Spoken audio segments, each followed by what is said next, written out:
go. He's back. Hey, Joe. Hey, sorry, I lost connection for a minute. Are we all there? Are you ready to go? Ready, John? One more minute. Yeah, we're gonna wait just a minute so that folks can log on. And John, oh, John's just, video's not on yet. He's there. Okay. All right, I'm gonna go ahead and put the screen on of the Zoom meeting, and then you can start. I'll let you know, Mayor. All right, Mayor, you can go ahead and start whenever you're ready.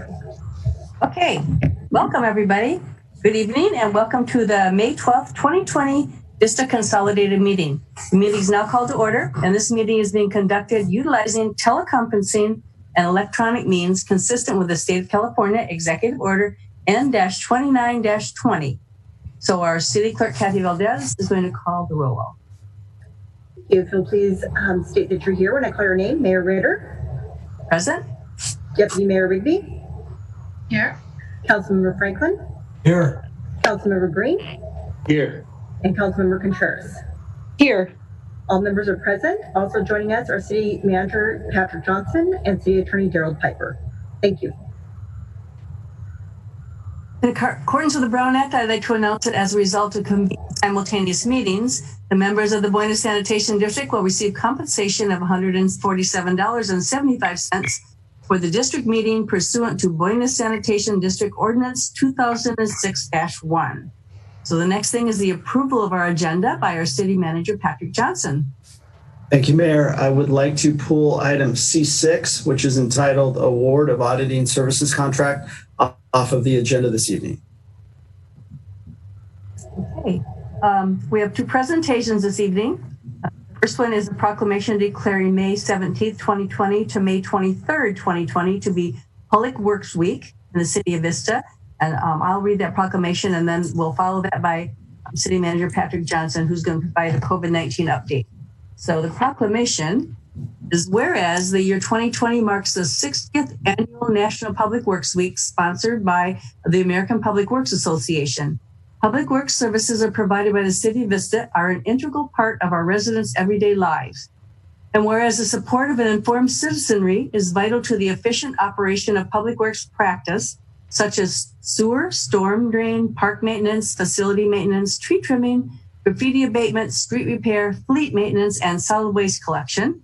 And whereas the health, safety, and comfort of our community greatly depends on these services. The 2020 American Public Works Association theme, The Rhythm of Public Works, depicts how public works helps keep a community's rhythm moving by providing an orchestra of infrastructure services and provides the harmony needed for collaboration with all the stakeholders in capital projects, infrastructure solutions, and quality of life services for Vista residents. Whereas public works projects and services provide quality of life and social benefits and are one of the basic elements of our civilized society and our nation's economic growth and competitiveness. So now, therefore, the mayor and members of the Vista City Council do hereby proclaim the week of May 17th, 2020 to May 23rd, 2020 as Public Works Week in the City of Vista. Congratulations to Public Works. And so with that, we will move on to our next item, which is the City Manager Patrick Johnson, who's going to provide the COVID-19 update. Thank you again, and good evening, Mayor and members of the City Council. Tonight's update will focus on the state, the county, and locally what we're doing in the city. So as it relates to the state, last time we met, you might remember that the governor had announced at that time that there were 4 stages for reopening and that it would be weeks before stage number 2 would go forward. Well, last week on Friday, the governor announced that the beginning of stage 2 was starting, gradual reopening of what he titled lower risk workplaces with some modifications. And so this meant that businesses could open, retail businesses could open, I should say, as long as they did curbside pickup or did not allow customers into the store. So that was last week. And so today, the governor announced more guidelines for business sectors to reopen. And so today he mentioned that limited personal services like pet grooming, car washes, landscaping, and outdoor museums can reopen with modifications based on county approval. And then he provided other information, like saying there would be guidelines posted on the state website that these businesses would have to follow. He also mentioned that other sectors, excuse me, like offices that where people can't telework, malls and strip malls where people could go and do curbside pickup by not entering the store, as well as restaurants for dine-in service could reopen in the future as long as they met these guidelines and as long as the county was approved by the state. And from looking at the website about a half hour ago, it looked like only 7 counties in the state were approved to go forward with those items. Some of the items that are not on this stage 2 opening, and I just want to read these to you, are personal services such as hair grooming and salons and gyms, hospitality services such as bars, wineries, tasting rooms, entertainment venues such as movie theaters and gaming facilities, religious services and cultural ceremonies, nightclubs, concert venues, live audience sports, and lastly, festivals and theme parks. So those were the items that are not within the stage 2 opening.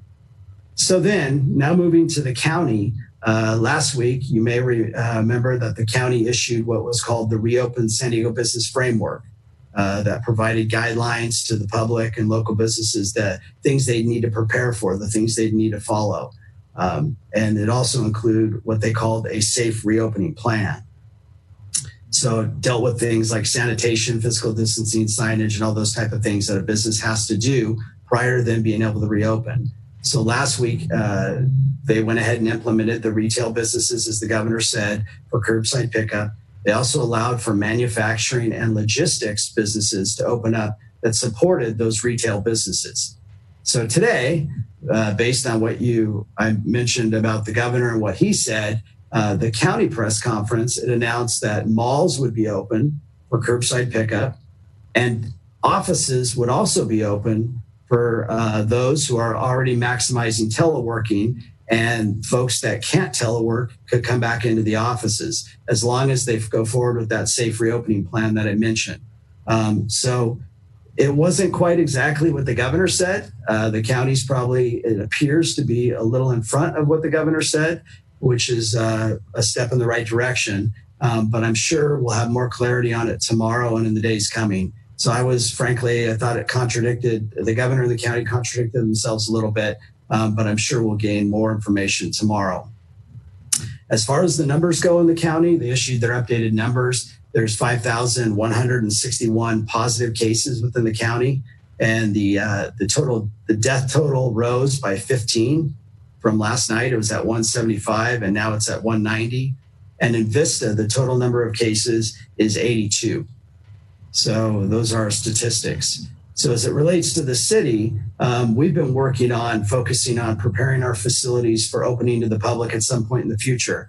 It turns out that may be sooner than we had planned based on comments from the county and the state the last few weeks. But what that means for us is we're setting up protocol in place for not only sanitation, but plexiglass areas for the counter operations. We're blocking off areas. We're putting markers on the floor to make sure people line up. We're putting signage up. So we're doing all those things so that when we reopen or when we're allowed to reopen, we're ready for that.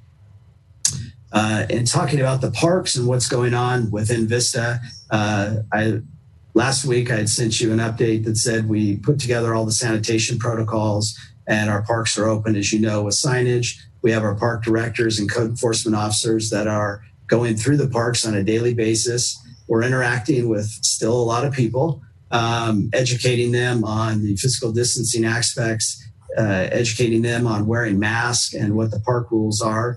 We are experiencing some large groups that are at the parks, but typically they comply when they're provided with the rules. As it relates to law enforcement, the skate parks, while they've been closed, The lights are on so that our video works at the skate park and that we can see through the park at night. And almost daily, skaters have been jumping the fence and filling the skate park. And the sheriff's department has been going out there and clearing the skate parks. They haven't had any major incidents, but that is one of the items that the sheriff's department is doing on a daily basis multiple times. With the stay-at-home order, a lot of the crime areas have actually decreased.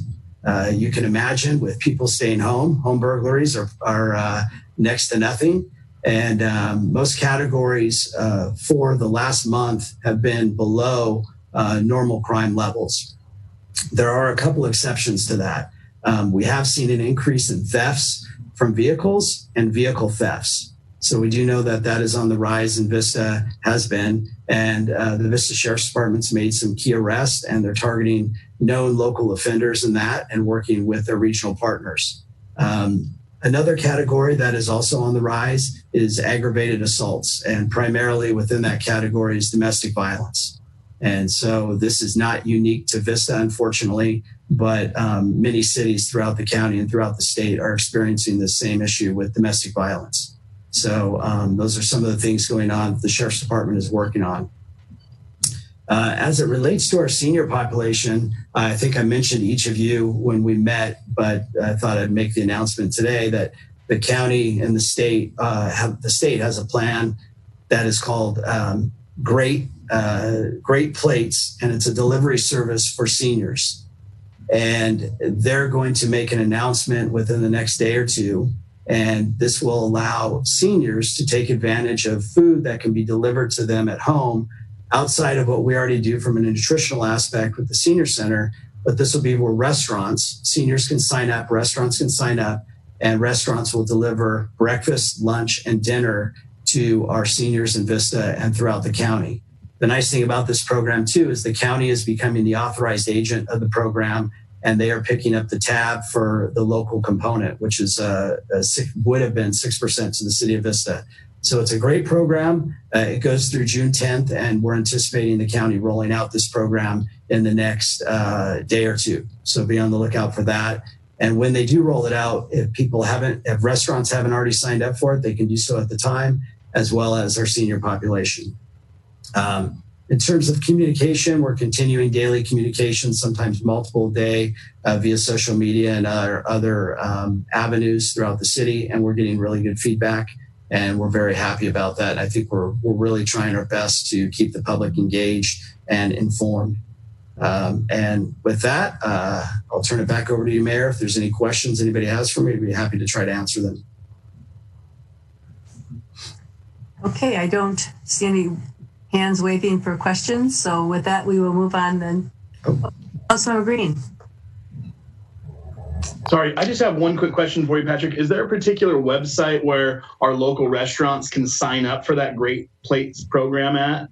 So there was a survey that was sent out, but they can go check what's called the San Diego Aging and Independent Services website, and they can get all the information there on there.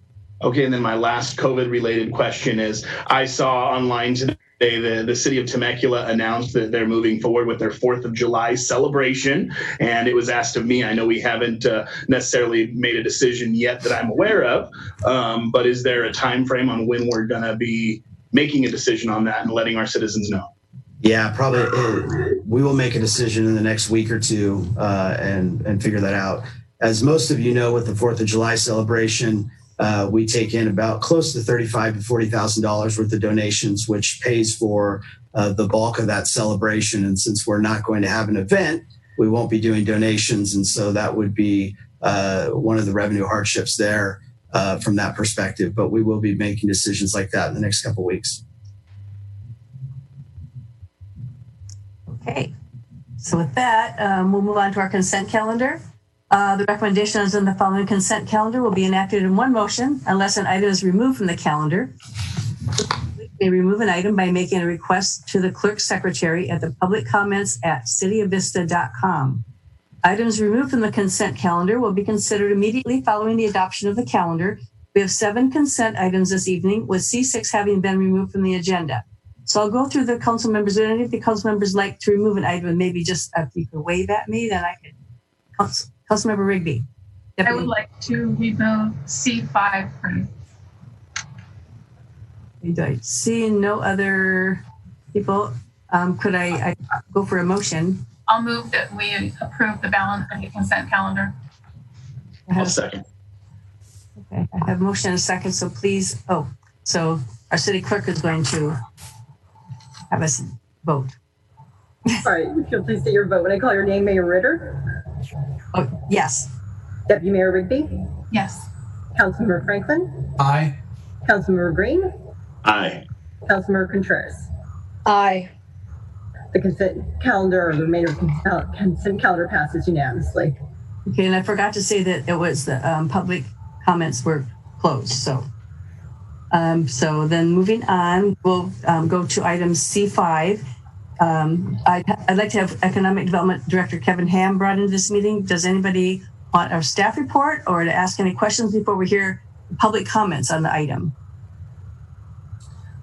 I'm happy to hear public comments first. Okay. But, do anybody want a staff report? Seeing none, then I will just go to have our city clerk read the public comments. Thank you, Mayor. The first is from Sarah Spinks. Dear Mayor Ritter and council members, I'm emailing you today in support of C5. I've been a member of the Vista Chamber of Commerce since 2015 and was invited to serve on the board of directors in 2019. I enjoy being a part of this group engaged with many aspects of our city and region. The Chamber has supported the arts organization I run through project partnerships and growing awareness and audiences of our programming. The Chamber also supported the allowance of permitting for a gallery-style tattoo parlor during the planning of the downtown specific zone, which allowed my personal business to be able to move downtown of Vista, walking distance from my house.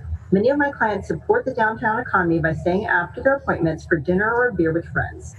In addition to the valuable resources the Chamber provides to businesses and the local economy, the community events they provide to Vista add to our civic identity and grow community, like the Strawberry Festival, Strawberry Run, and Christmas Parade.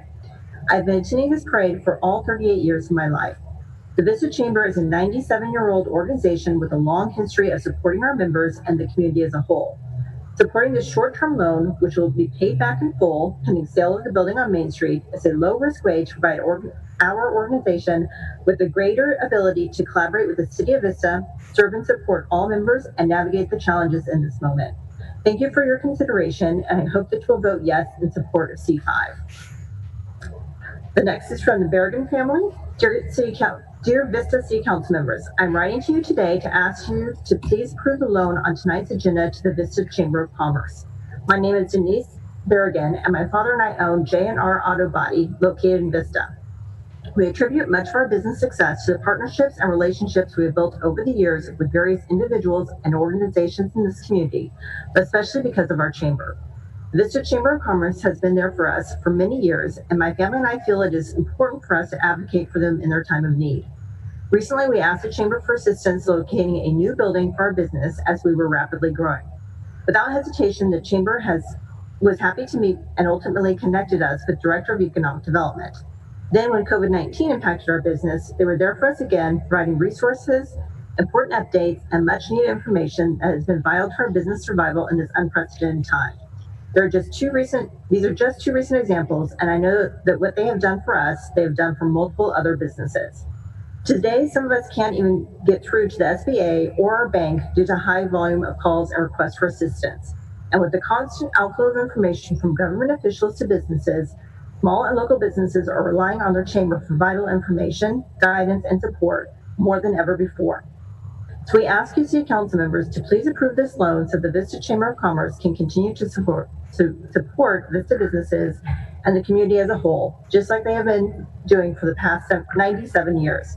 Thank you, the Berrigan family, Denise, Ruben, Lydia, and Andrea. The next is from Marilyn Furbush. I opened my business in Vista 3 years ago. Being new to the game of business ownership, it was difficult to navigate at times. I've turned to the Vista Chamber of Commerce on numerous occasions for advice or direction. I would never even know where to begin when approaching city leadership and various departments. Not only that, the events they sponsor had proven invaluable. Due to the business networking aspect that the Chamber provides, I've been able to collaborate with other business owners, and I'm happy to say that after 3 years, my business relationships and my business are thriving. It's my understanding that the City Council will be voting on a short-term loan to the Vista Chamber, and that the sale of the building in the heart of downtown Vista will satisfy the loan. I feel strongly that this loan is necessary in order to keep the Chamber afloat in this challenging time. Our Chamber has positioned itself to survive the COVID crisis by cutting staff, shortening hours, canceling events, and even offering for sale its building in the heart of downtown Vista. However, one thing it has not done is abandon its quest to serve the businesses of our beautiful city and create an atmosphere of compassion and support during unprecedented times. An argument is likely to be made that the city is not in the banking business. However, it is important that the people of Vista see that our city is willing to think outside the box in order to keep its place on the map and continue to spread the good news that Vista is the place to be.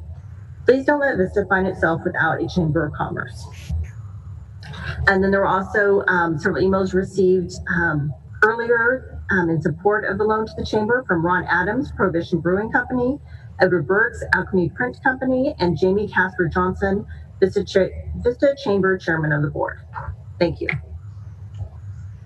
Okay, I think I'll go through each of our council members and then they can make comments. And so maybe I'll start, and I'll just tell you that whenever I go to a different city, I always look for the Chamber. The Chamber, I think, represents the city. They usually have maps of what's going, different things in the city. And so I usually would not be for a loan to a business, but I think the Chamber is like kind of the window of our city, and they represent our city and support it and support the businesses. So that's where I make a difference between that and just another business. So I will go ahead and go on. Let's see. I'll start with Councilmember Contreras and see if you have any comments. Yeah, thank you so much, Mayor. I do. I have quite a few comments. I really do believe that as a city, we need to support our businesses, right? I think that's a consensus here with the council.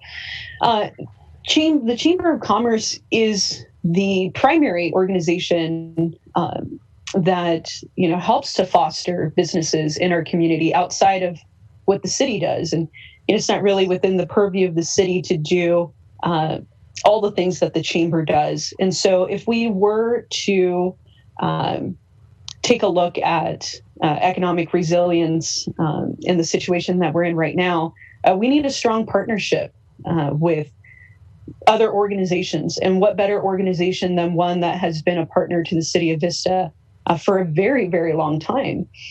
So I am 100% in favor of a loan to the Chamber, especially because, looking at the contract, I mean, it's a really solid contract. The risk is extremely low. The fact that it's backed by the sale of the downtown building, I think that's enough security right there when we're looking at, repayment and whatnot. So I really just see it as a very low risk. But at the end of the day, this $50,000 investment, what is the return on investment for our community? And I would say that it's going to be large. We don't have the capacity right now as a city. I mean, it's not the way that cities are structured, right? Which is why there's always a partnership with the local Chamber of Commerce whenever you are looking at different cities, as Mayor Ritter stated. So I think, right now we're 0 for 2 as far as helping our businesses. And it didn't seem like, some of the plans that we discussed before, there wasn't consensus. But I think when we're looking at the details of this plan, it's pretty clear. It's pretty black and white. The risk is extremely low. We know we're going to get the $50,000 back. But the risk of not providing this type of loan to our Chamber of Commerce, the risk, I think, is really big if we don't move forward. Like I said, we simply do not have the ability as a city to do all the work that the Chamber does. What we can do is be really resourceful and leverage every resource that we have here in our community.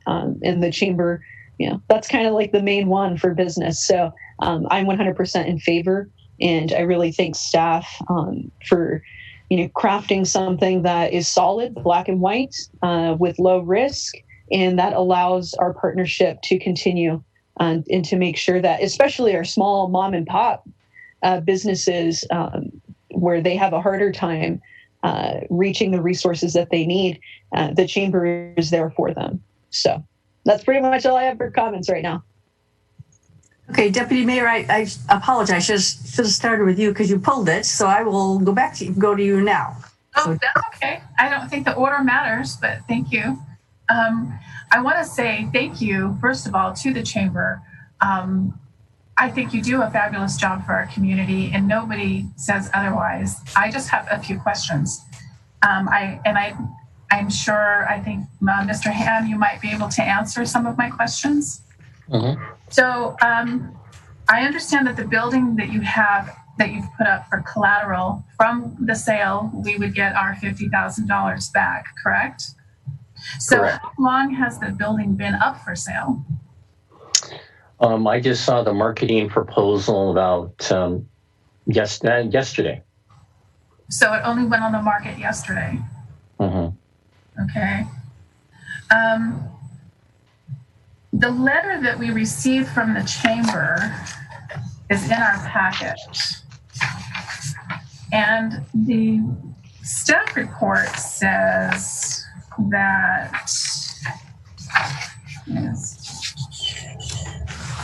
the chamber was asking for assistance.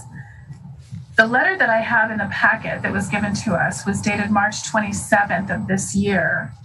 And it lists out the benefits of the chamber, which there are many, and that's not disputed, and what they are dealing with right now with some of the businesses who are being economically challenged during this time with the closures, the membership dues that aren't going to be able to be paid, and how that affects their bottom line as well. So I understand all of that. And then it punctuates their information with the ask.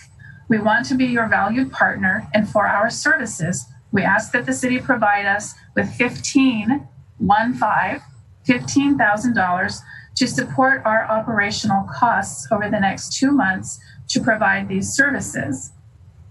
The exact arrangement for how the support functions can be discussed and detailed based on your needs, but we propose the chamber provide the following: offering their services in payment for the $15,000. Push out city-provided communications through social media shares and links on our website. Report back to the city on any data gathered and businesses helped. Help start or support programs for specific business sectors as needed. Collaborate and support mutually agreed upon programs or projects related to COVID-19. So this is a very specific ask, detailing what services they want to provide for us, doing communication and economic outreach support for the businesses, and pushing out city communications and information. So this is an ask saying we will provide these services for the city for $15,000. Nowhere in my packet does it tell me how we got from $15,000 to $50,000. Can you bridge that gap for me? Sure.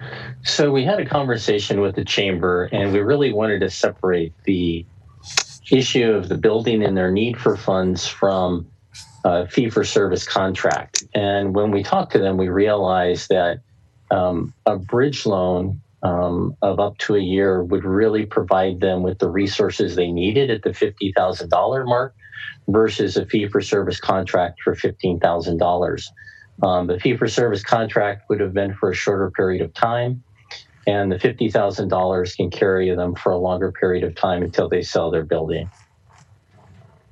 Okay. And my next question is, the money, the $50,000, is going to be coming out of our Fire Radio Reserve Fund. And how much money do we have in our Fire Radio Reserve Fund right now? Do we know? I'll take that question. I think it's close to $145,000. And what is our projected needs for the fire department's radios? Granted, nothing catastrophic more than what we are already dealing with happens. Yeah, so the fire department recently upgraded all of their radios to the new system last year, and this was the remaining money in that fund.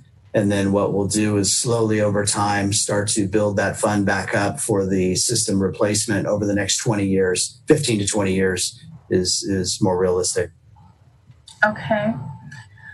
On page 3 of the staff report in the resolution, section 2, paragraph 3, the chamber shall repay the loan no later than 60 days after the sale of the property, whether the property sells or not. The maximum term of any loan shall be 1 year. If this building doesn't sell within the year, and honestly, I thought I had heard weeks ago that the building was already up for sale, so I'm surprised that it wasn't formalized until yesterday. But in any case, we have an expectation or planning for the future that it might not sell in a year. How is the chamber going to pay us back the $50,000 in a year if their building doesn't sell? Are we just going to keep our lien on the building until it sells? Well, I have Ms. Beld on the line, who's the CEO of the chamber, and she might want to respond to that. But I can tell you, just looking at the cost, getting a broker's opinion of value, understanding the capital that they have in the building, if they were to sell that building, even at a fire sale, they probably have. I know it's a need of theirs to move forward with that sale, and I think that depending upon how they decide to move forward, there could be sufficient funds. But I would ask Ms. Bell to respond if she's available. Sure.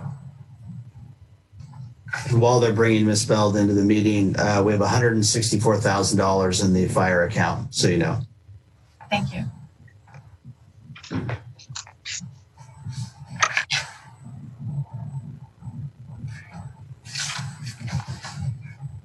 So Rachel Beld's been brought into the meeting. Rachel, can you hear us? Hi, yes. Can you hear me? Yes. I love technology. Thank you. Thank you, Deputy Mayor Rigby, for your questions. So first of all, I want to just say thank you for your consideration of a loan to the chamber. We're grateful for a long time collaboration with the city. It's been said many times, time and again, these are unprecedented times, and the chamber is proud to serve our community no matter the season of business. This, as mentioned, this loan would help us to continue to support our member businesses, and so we're grateful for your consideration.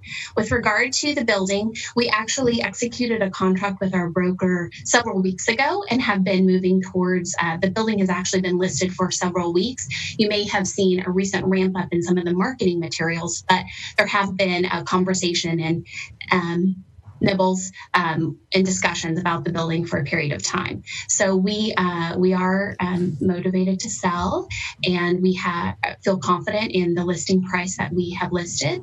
So, I wish I had a crystal ball. If I did, I would have made some different plans maybe 6 months ago. But we feel confident that the building will sell within the timeline that we've outlined, and definitely within the year mark for sure. Okay. Thank you. I have a couple of more questions, so please bear with me. On page 1 of the staff report, on the statement of the subject, number 4, the chamber will provide the city with all necessary documents to help determine the viability of the loan repayment by staff and a third-party reviewer.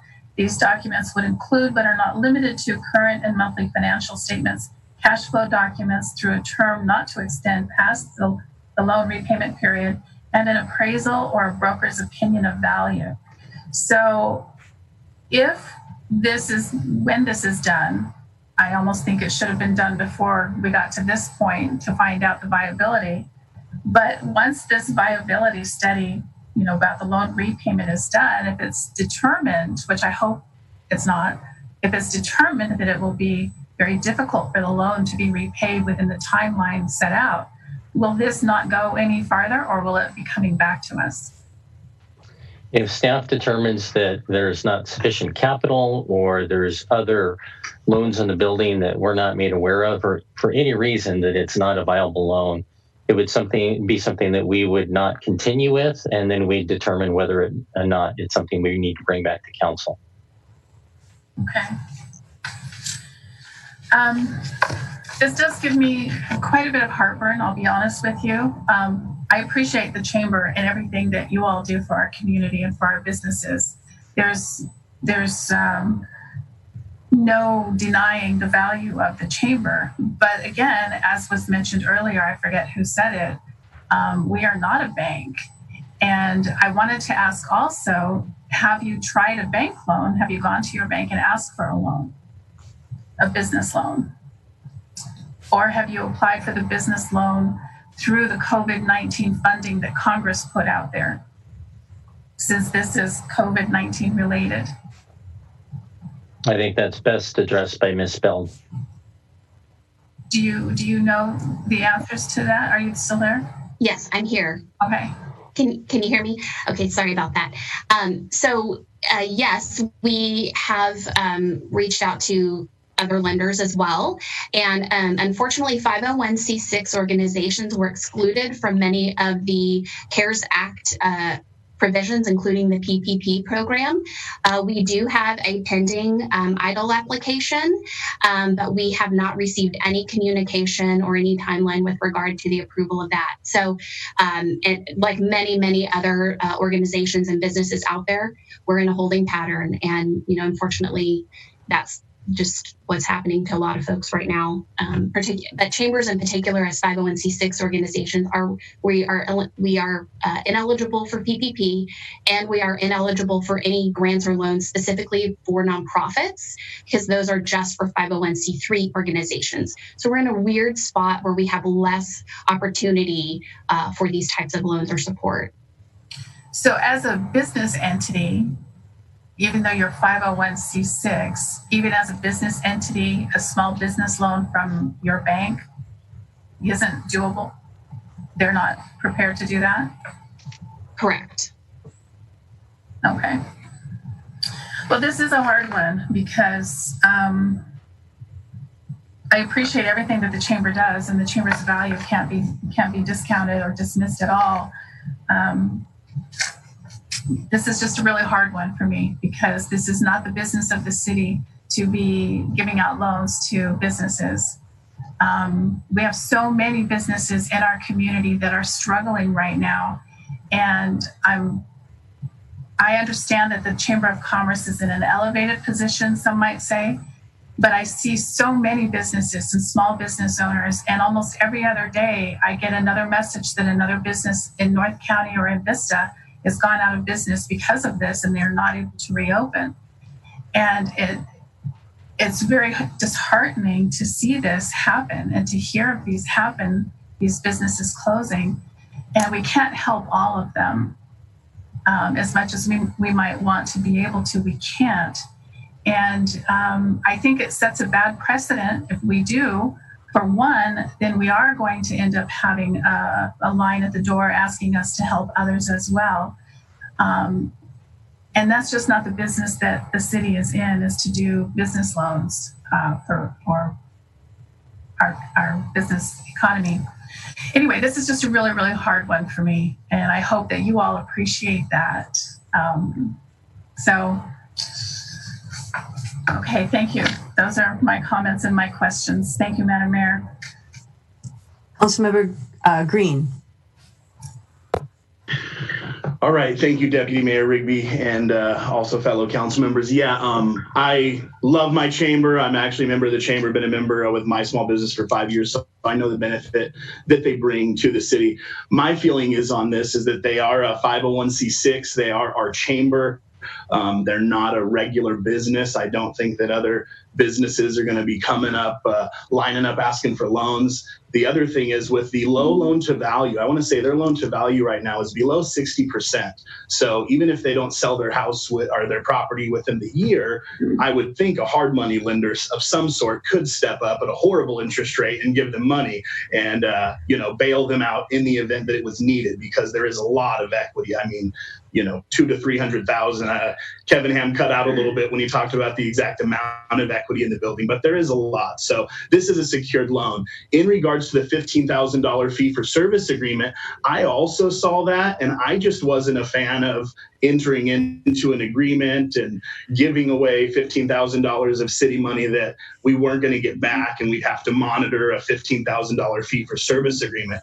I feel that giving the $50,000, tying it to their property with a set amount of time, is a very safe way for the city to partner with the chamber. And it is a very unique situation. I don't know that there's any other businesses within our city whose sole mission is to support city businesses and kind of help us get back to where we were, per se. And I think that reaching out to the chamber and working with the chamber and helping them with this loan will really allow them to work with our businesses to get us back on track when we finally are reopened, which I know all of my council members and the city want to see us get back to normal as safely and as quickly as possible. So I appreciate the chamber. I appreciate the way staff structured this loan. I think it's a very safe way for the city to give the chamber money or to loan the chamber money. I think it's a low risk to taxpayers, and I think it's a really good benefit to taxpayers and also business owners throughout our city. So this is something I support. 97 years of chamber service. That's longer than we've even been a city. So it's fantastic to have an organization like yours, and I'll walk alongside you and put you on my shoulders anytime I can as a council member and business owner chamber. So thank you so much. Councilmember. Thank you. I would support the item. It is a fully collateralized loan, which does set this particular loan proposal apart from the other program that we discussed. We know that there's sufficient equity to repay the loan. One thing that I would like to see is, if it's possible to approve it with a small modification, I'd like to see the city recoup a 3% rate of interest if not repaid after 1 year. So that's interest-free for 1 year. If for some reason the chamber is not able to repay the note after 1 year, interest would begin to accrue at the rate of 3%. And that would put less pressure on the city if for some reason the property doesn't sell. There wouldn't be sort of a desire to foreclose. I think that would actually be a better eventuality for both the chamber and the city. And if we're in a position where it is several years before we get our funds back, then we can say that we did the taxpayers, we served their interest by making sure that their funds were invested at a reasonable rate of return. So I don't know if it's possible to make that small amendment. I think it's a very easy one to make. We expect the note to be repaid long before the 1 year mark. So I don't think it's too big of a request. The fact that the chamber is not eligible for PPP and a lot of the other programs that would be available for small businesses and for charitable nonprofit organizations, I think does, and the fact that it has long had a mission that is very closely tied to the city's interest of economic development in the community, I do think it makes sense for us to step in and offer these bridge funds. So those are my thoughts and comments, and I would make a motion to approve the item with the amendment of the 3% rate of interest if not repaid within 1 year. I would second that. Okay, I have a motion and a second. Kathy, do I have to ask for any other further speakers or public input? Or? No, we're good. Okay, then. Madam Mayor, Deputy Mayor, yes. can I just make another comment, please? Sure. This is really a hard decision to make for me because it's so far out of what we should be doing. But understanding that I don't know all the ins and outs of 501c6s, C3s and C4s, I'm pretty good with, but C6s, not so much, and I admit that. But the fact that your business has been left out of the, what was it, $3.3 trillion bailout that they did, and that you have identified the issues that you're having with COVID, this still isn't something I want to do. I still feel a lot of pain over this and a lot of heartburn over this. But with Councilman Franklin's addition with the 3%, and I think you shook your head that you were in agreement with that. Am I correct? I'm going to be taking an awful lot of antacid over this one. An awful lot of antacid. So I will ask for Kathy, our city clerk, to call the roll call vote. Thank you, Mayor. Please state your vote when I call your name. Mayor Ritter, Yes. Deputy Mayor Rigby, Yes. Councilmember Franklin, Aye. Councilmember Green, Aye. Councilmember Contreras. Aye. That passes unanimously. Just hope we don't have this blow up in our face a year from now. But good luck, Rachel. Good luck to you and the chamber. We have one public hearing this evening. This public hearing is to receive testimony regarding a proposed general plan amendment and zone change to designate specific natural resource areas as open space and apply the biological preserve overlay zone P20-0072. So the public hearing is now open. Community Development Director John Conley will be providing the staff report. It'll take just a moment for us to bring him in and put up the PowerPoint for those watching at home.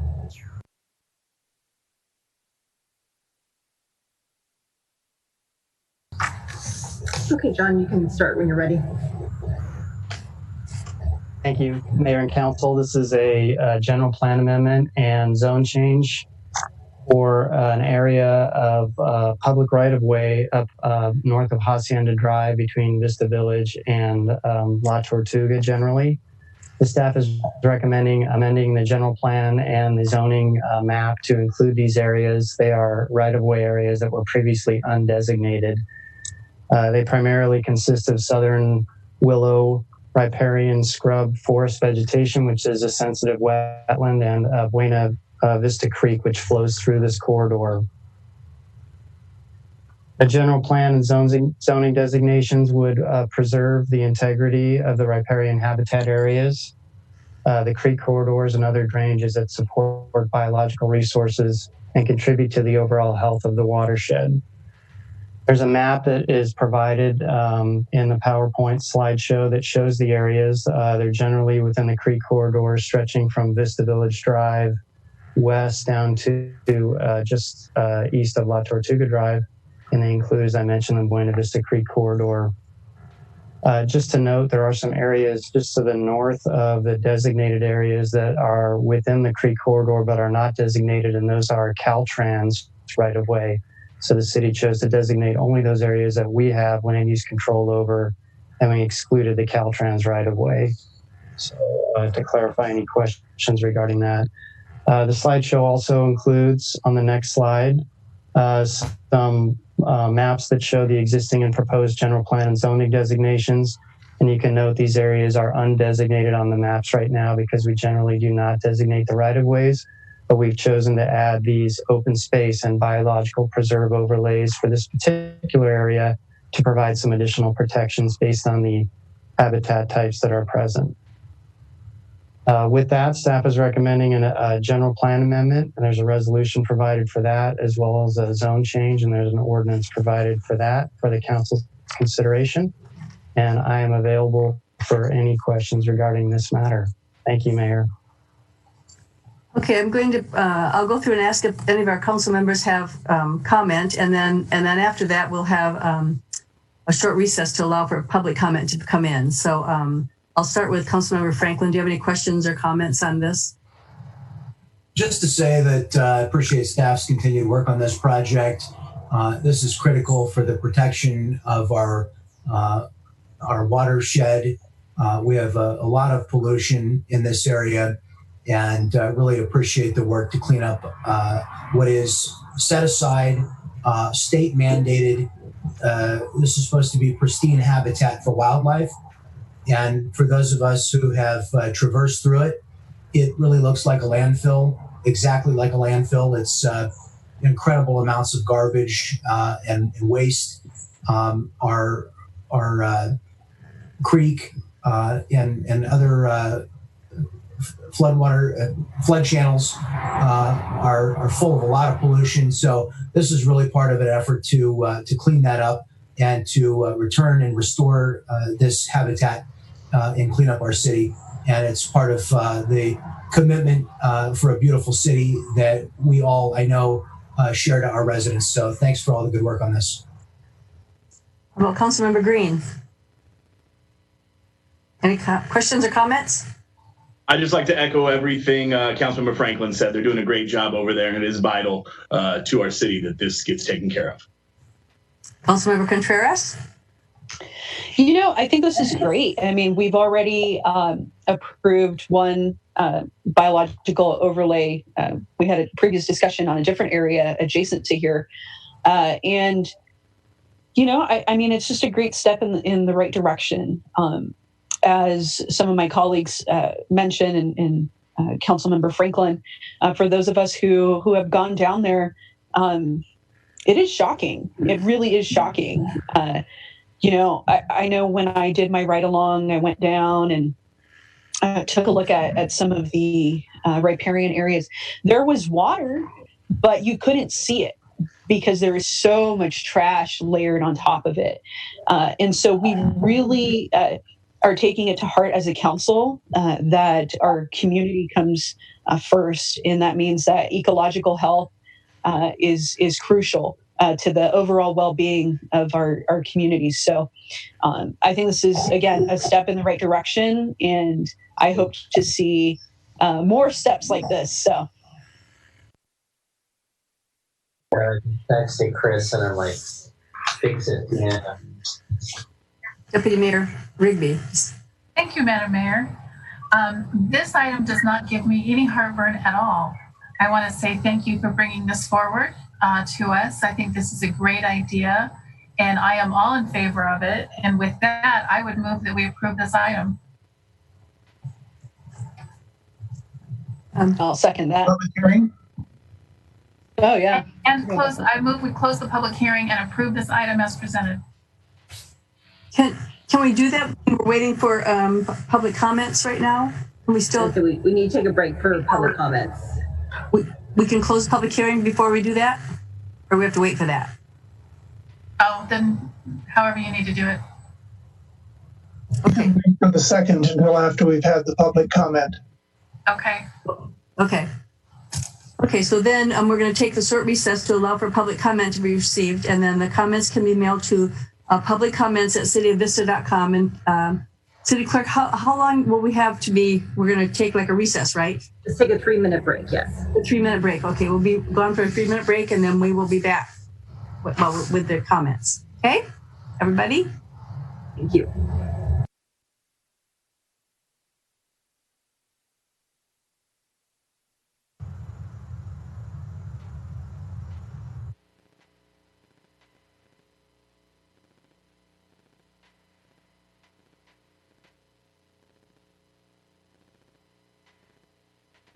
Yep. Okay.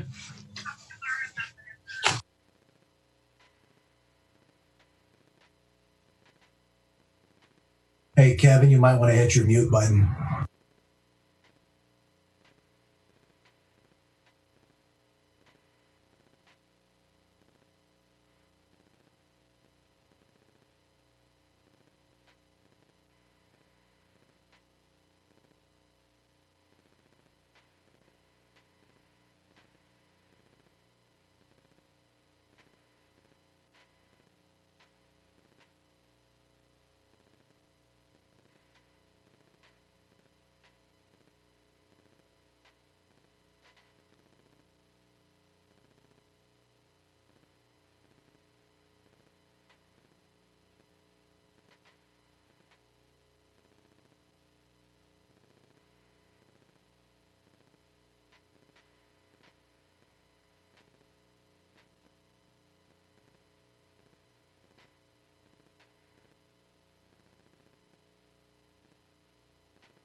Okay, is Deputy Mayor Rigby with us? Yes, okay. Mayor, you can go ahead and put us back on screen and I'll let you know when you can start.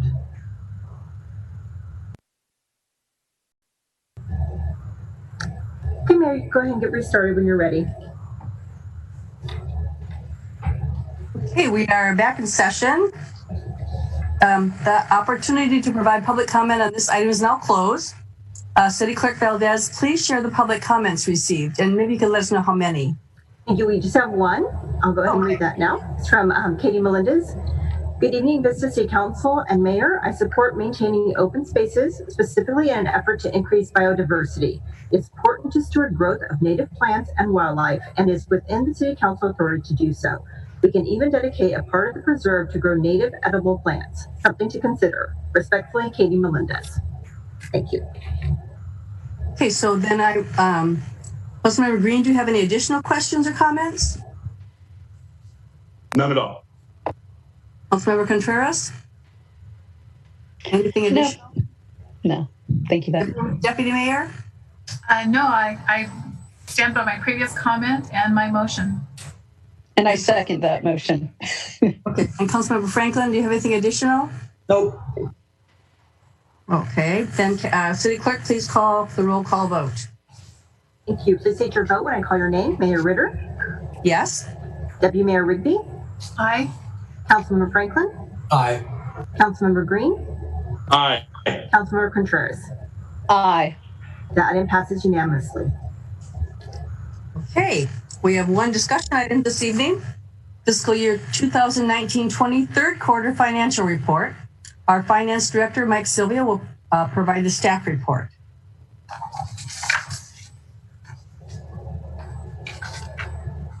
Go ahead and bring him on. There we go. Good evening, Mayor and Council.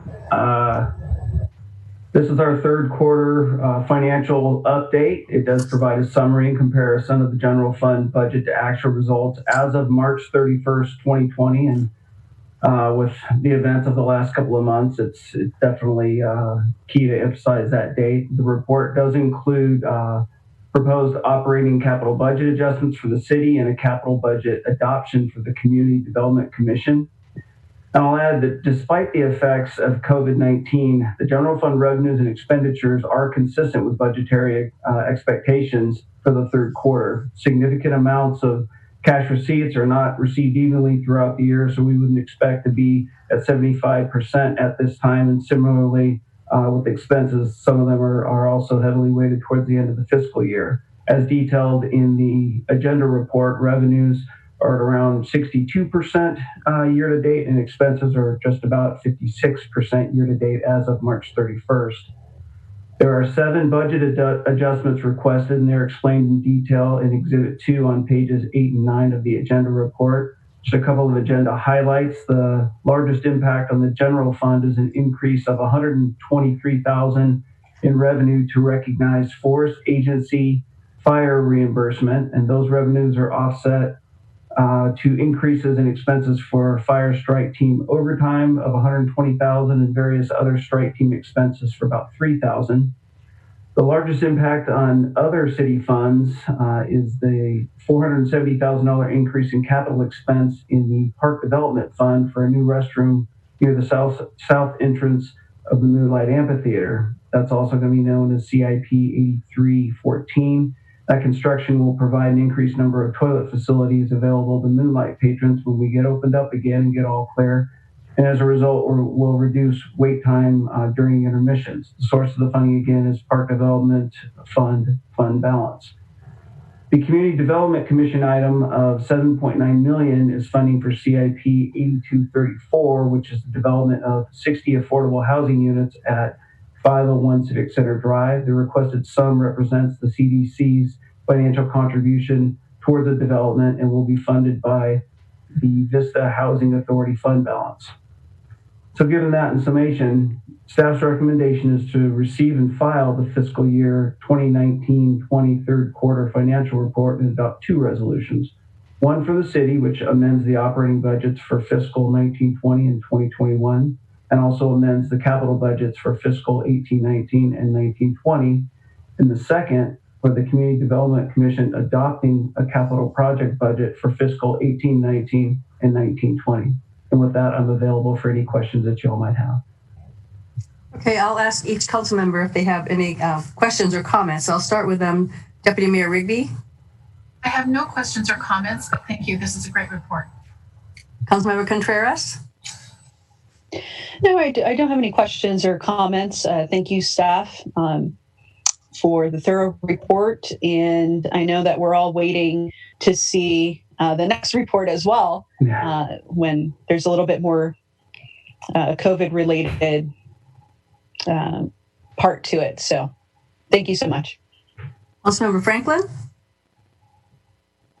No comments. How about Councilmember Green? I want to say thanks again for the report and echo Councilwoman Contreras' remark that I look forward to seeing what we're going to be facing in the future. Thank you. Okay, we'll take a short recess to allow for public comment to be received. Comments can be emailed to publiccomments@cityofvista.com. So take another 3-minute recess, and we will be back in 3 minutes.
All right, do we have everybody?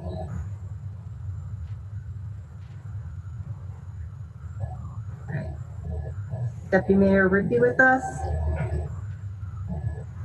Councilmember Franklin.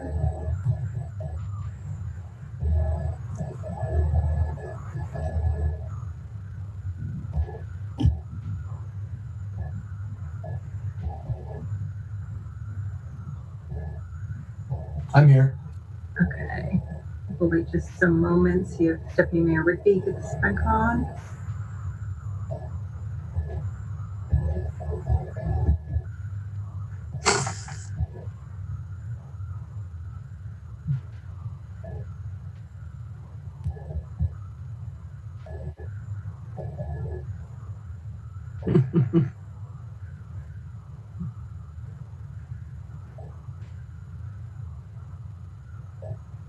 Okay, I think she might be on voice only right now. So Mayor, I'm gonna go ahead and put us back on. I'll let you know when we can start. Don't start. Don't. Okay, you can go ahead and start now. Oh, okay. We're now back in session. The opportunity to provide public comment on this item is now closed. City Clerk Valdez, please share the public comments received. We did not receive any comments on this item, Mayor. Okay, so I'll ask if anybody else has any additional comments. Councilmember Franklin, do you have any additional comments? No, I do not. Councilmember Green? No, ma'am, just that we accept the report as presented and file per staff's recommendation. Councilmember Contreras? No. You know what? Deputy Mayor Rigby is, She's here. She just can't, you don't have the video on her. no, but you can talk. Do you need a motion for that? Yes, I need a motion and a second, please. Okay, then I would move that we accept staff's report and file it as presented. I'll second that. Okay, I have a motion by Councilmember Green, a second by Councilmember Contreras. City Clerk, please conduct the roll call vote. Is it your vote when I call your name? Mayor Ritter? Yes? Deputy Mayor Rigby?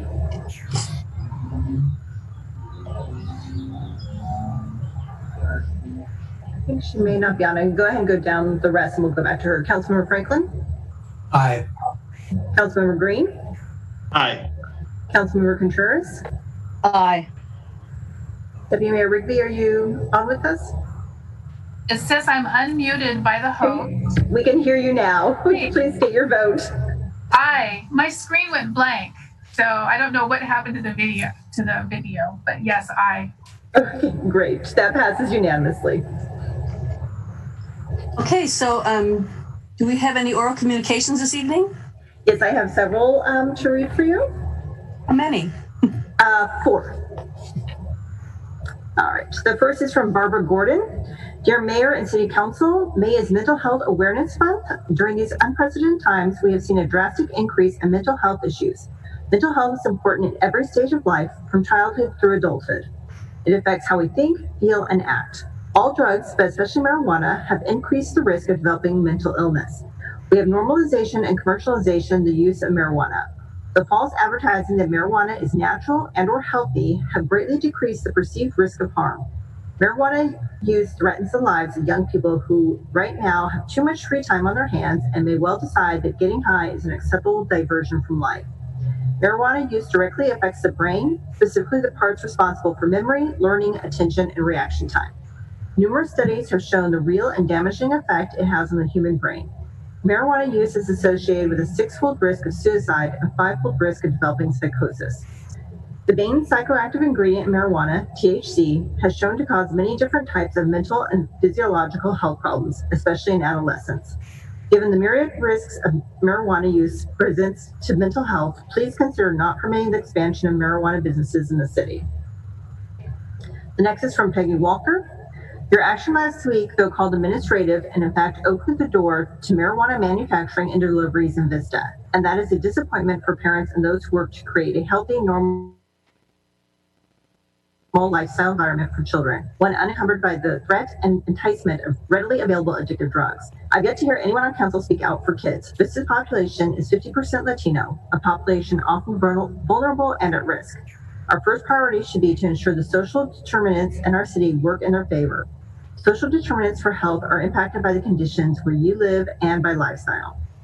A community that normalizes psychoactive drug use under the guise of medical and allows manufacturing delivery, which is very randomly regulated or enforced, if at all, does not create strong social determinant for raising healthy young families.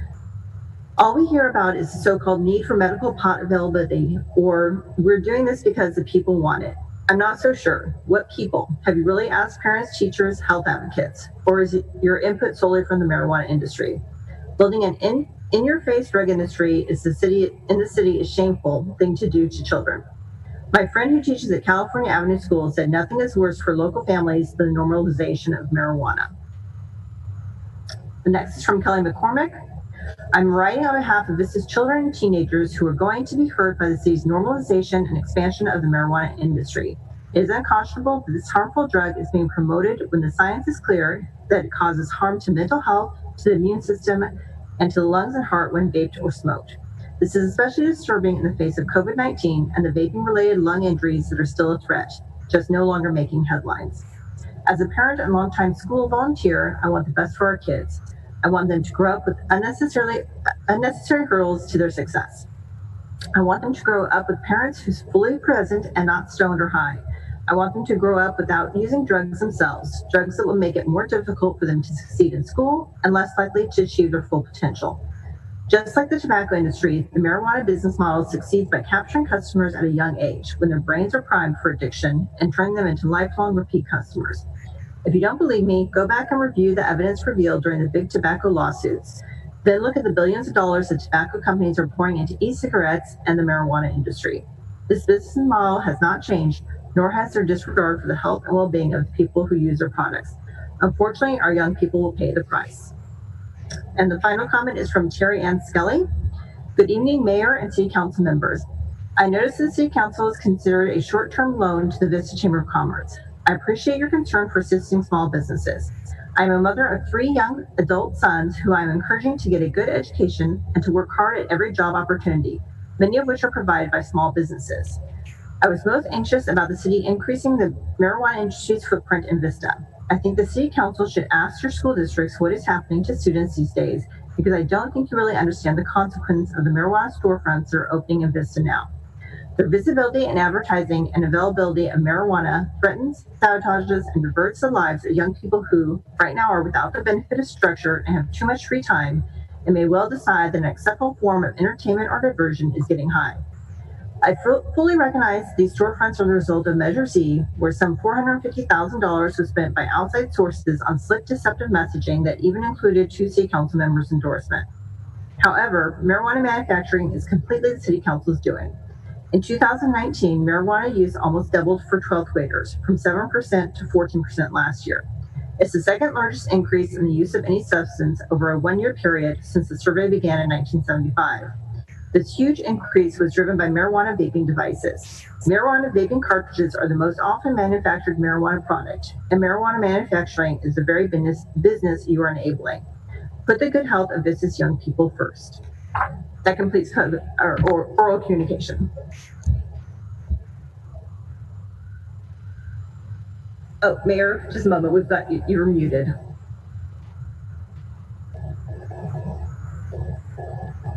Well, there you go. Thank you. Well, all my pearls of wisdom you didn't hear. Okay, we'll go to remarks, and I'll do my little announcements first, and then I'll go down the line and everybody can make their remarks. The Household Hazardous Waste Collection Facility has reopened with new safety protocols in place to protect customers and employees.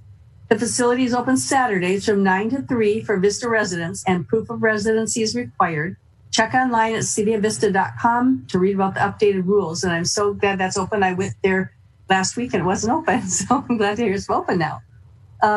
Find tips to stay healthy at home during the shelter-in-place order by visiting Vista Recreation's at-home programs and exercises at vistarecreation.com.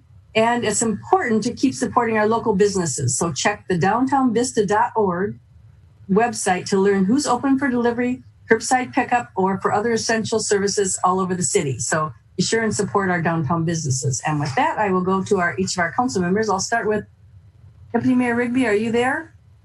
I am here. I'm sorry. Can you hear me?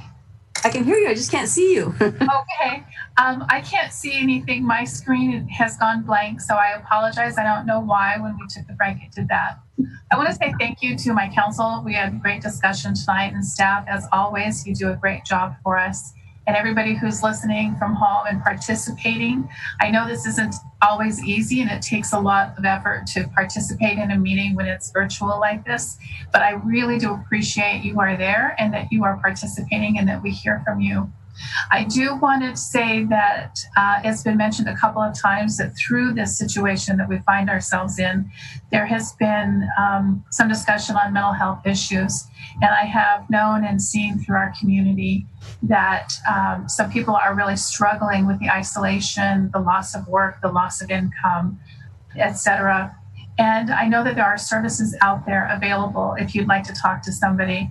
And you can call here. I have some resources that I can put out there, but also the county 211 phone number is a resource that you can call to get information about what's available in our area for you to talk to, no matter what your need is.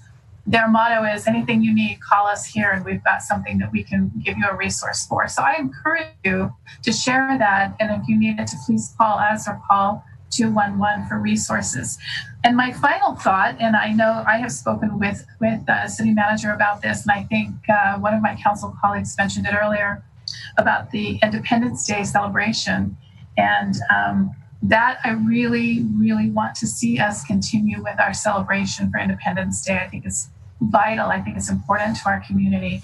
So anything that we need to do to make sure that we're able to carry on with that, I'm all in favor of. So with that, thank you very much, Madam Mayor. Councilmember Franklin. I have no additional remarks tonight. Thank you. Councilmember Green. Okay, three things. So number one, in recognition of Public Works Week, I just want to shout out our street department and a Vista local, Mr. Joey Lopez, who lives in District 1, Councilwoman Contreras. But as I scoot around town these days, I see that all those potholes that came from those big rains and our crap roads, they have been smoothed over, and our Public Works crew has been working super hard. So glad it's their week, but in my opinion, every week is their week, because they're always working hard for us. Number two, earlier this week, I met with Manuel Martinez, who is the owner of Skate 7 here in Vista. And since retail is open, I got some of these cool masks we gave away online, but they are open for business, as are a lot of our retail stores here in Vista. So please support local. They'll do contactless delivery for you, following all COVID precautions. And if anybody needs help with their safe reopening plan, they can reach out to me as a councilman. It's kind of easy to go on the County of San Diego's website and help fill it out. I'm sure all our council members would be more than happy to sit down with any business owners and help fill out that safe reopening plan for you. And then last, Sunday was Mother's Day, and Madam Mayor Ritter and Deputy Mayor Rigby, happy Mother's Day to both of you and all of the amazing moms around town. None of us would be the people we are without amazing moms who love us unconditionally. I too have a mom who loves me unconditionally. Woo-hoo-hoo. Shout out to Rhonda Frolander and my wife Jennifer. Have a great day, and thank you, Council, for all your work. Councilmember Contreras. Just want to echo a little bit of what my colleague, Councilmember Green said. So yes, for all of those who celebrated this Sunday, Mother's Day, I hope it was great. And I just want to say again, I really miss my trash pickup crew. So I miss playing basketball. So just like everybody else, I know it's been really tough to not congregate. We have a whole list of things that we can't do. And those were kind of just part of our everyday nature. So it is a struggle, but we're seeing the results of us making sure that we take our personal safety seriously, and we see the benefit in the community for everybody. So I'm looking forward to seeing those hand washing stations come in. I was joking with our city manager about a ribbon cutting for those, but so Vista, I hope that that you all stay safe. Wear something that protects your face when you go out. It's really crucial that we continue doing this hard work to keep our community safe, because the more that we do this, I'm hoping the sooner we can open, because I know we're all anxious. And I did see on social media that Shaq's is going to be opening up. So I'm really excited to get some good food from Shaq. So I cannot wait. Please support all your local businesses, and again, stay safe. And sooner, hopefully rather than later, we can all see each other in person. So. Well said, Councilmember Contreras. Well said. How about our city manager? Do you have anything tonight? No, Mayor, I don't have anything. Further, how about our city attorney, Daryl Piper? No, Mayor, thank you. City clerk, anything further? Nothing to add. Thank you. With that, we are adjourned. Thanks, everybody.